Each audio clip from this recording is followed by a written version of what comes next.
ብዙዎቻችሁ የኦንላይን ስራ ለመጀመር መነሻ ገንዘብ የለኝም፣ አሪፍ ስልክ የለኝም ስትሉ እሰማለሁ። ግን አንድ ነገር ልንገራችሁ፣ ይህንን አሁን እየቀረጽኩበት ያለሁት ስልክ ለውጥ ለማምጣት በጣም በቂ ነው።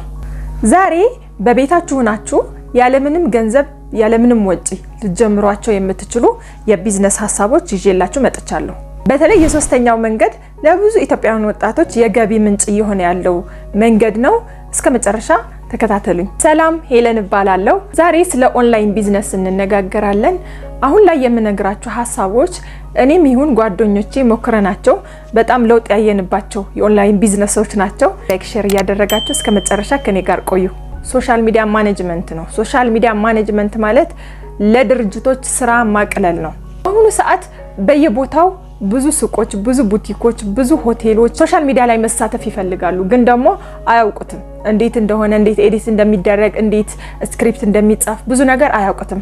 እናንተ ደግሞ ይሄን ቪዲዮ ቀርጻችሁ ወይ በቪዲዮ ወይ በፎቶ ቀርጻችሁ ካፕሽን ማለት ከስር የሚጻፉ ጽሁፎች ስለ ቪዲዮ የሚገልጽ ጽሁፍ ነው። ሃሽታግ ደግሞ ወደ ማን ኦዲየንስ እንዲደርስላችሁ የምትፈልጉት የሚገልጽ ጽሁፍ ነው እና እሱን ብቻ በመጨመር አሪፍ ኳሊቲ ያለው ቪዲዮ በመቅረጽ ፖስት ልታደርጉላችሁ ትችላላችሁ። ሶሻል ሚዲያ ማኔጅመንት ማለት ይሄ ነው ስራው።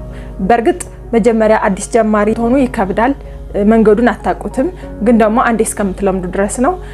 ቪዲዮ ከፈለጋችሁ ደግሞ ስለ ሶሻል ሚዲያ ማኔጅመንት ቪዲዮ ከዚህ በፊት ሰርቻለሁ፣ ሄዳችሁ ማየት ትችላላችሁ።